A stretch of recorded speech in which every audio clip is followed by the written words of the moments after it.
नमस्कार दोस्तों, निराला आर्टिकल 15 बिहार में स्वागत है। आए हुए पटना, आज हम देख रहे हैं कि बिहार के दलित और अल्पसंख्यकों के वर्तमान मुद्दों पर जो राजविमर्श होगा, और ऐसे व्यक्ति से हम बात करना चाहते हैं जो कि डॉक्टर भीमराव अंबेडकर जी का पोते हैं। कही शुरुआत की। आज जो कदम रखा गया बिहार दलित और अल्पसंख्यक के वर्तमान मुद्दे पर, इसके विषय में आप क्या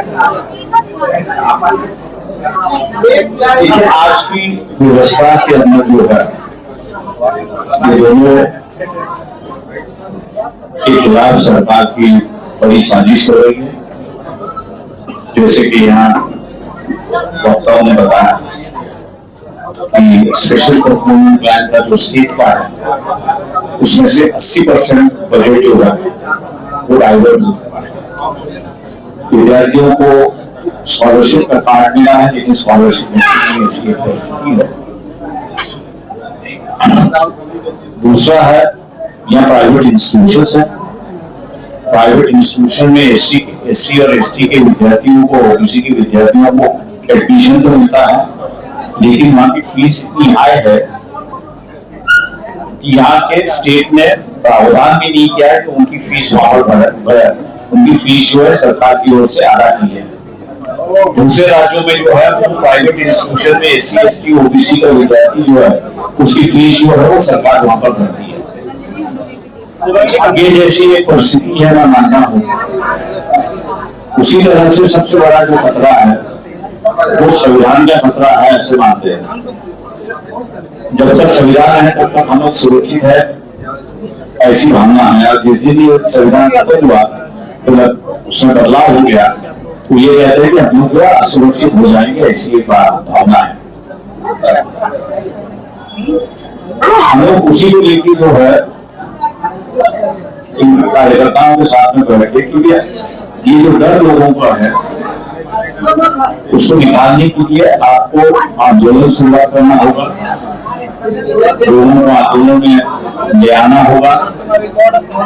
और यहाँ की व्यवस्था के सामने जो है जो समस्या है वो समस्या रखते हुए अगर कुछ रास्ता निकलता है तो उनके विश्वास होगा। ऐसी परिस्थिति है, एक बदलाव की राजनीति चाहते हैं। बिहार में ऐसी कार्यकर्ताओं की मांग है।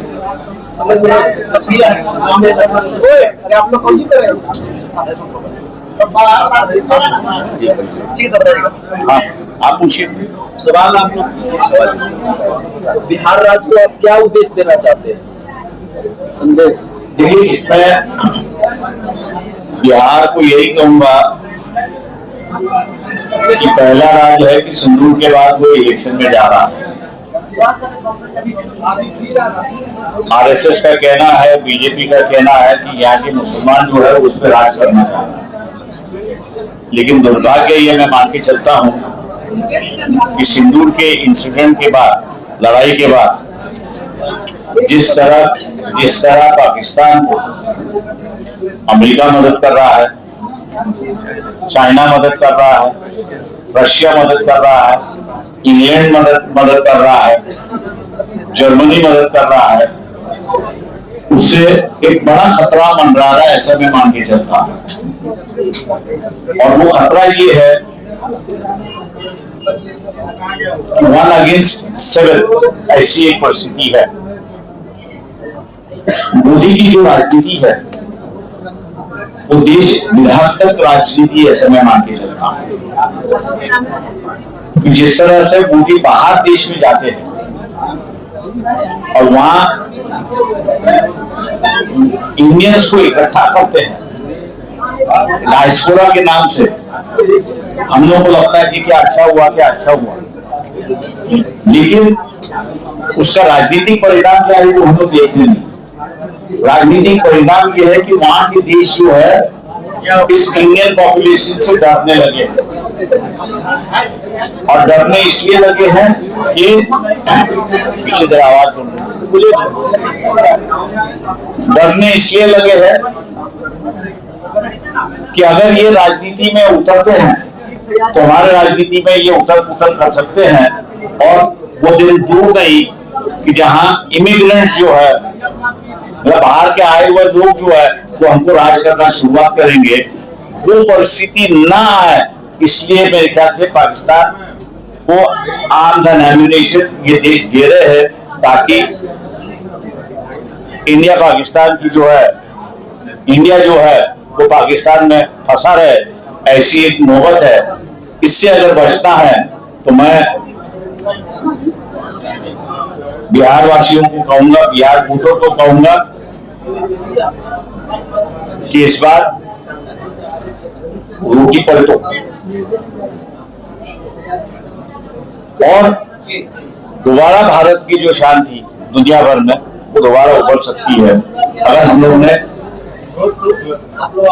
रोटी पलटी की। तो अगर नहीं की तो आपको हासिल होती, रोटी की क्या हासिल होती है आप जानते हो, या हम लोग को पाकिस्तान के साथ में झेलना होगा। इसलिए बिहार के चुनाव की प्रोजेक्ट में क्या बात करें, बिहार में सत्ता परिवर्तन की बात करें, मैं किसके पास सत्ता जानी चाहिए ये नहीं कह रहा, मैं देश को बचाने के लिए मैं कह रहा हूं कि रोटी बदलनी चाहिए, क्योंकि आरएसएस बीजेपी मोदी की जो राजनीति है उस राजनीति ने देश के लोगों को, देश दुनिया भर के लोगों को जो है डरा हुआ है कि भारतीय पॉपुलेशन इतनी है और इससे हम तुम्हारे देश में इंटरफियरेंस कर सकते हैं, मतलब उसमें दखल अंदाज दे सकते हैं और बदलाव कर सकते हैं। तो ये जो बात गई है, और लेकिन अगर अकेले हम रहे तो परिणाम से शुरुआत होता है और किसी के पांव छूने से हम लोग की संस्कृति की शुरुआत होती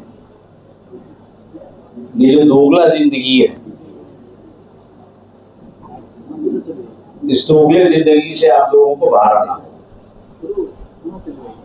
इस दोगले जिंदगी से जब तक बाहर नहीं आएंगे तब तक मेरे ख्याल से आपको ना दुनिया ना समस्या समझ पाएगी या समझ में आ जाएगी। मैं फिलहाल अभी जो पाकिस्तान के साथ जो इंसिडेंट हुआ, और कई लोग ये कह रहे हैं कि भारत के साथ में कोई साथ में खड़ा नहीं हो। आप जानते हैं किसी ने इस पर सोचा है कि ये परिस्थिति क्यों आई, नौबत क्यों आई?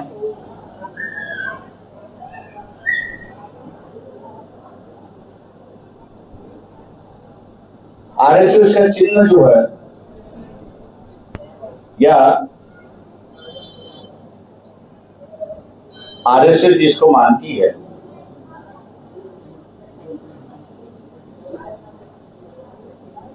किसको मानती? हिटलर को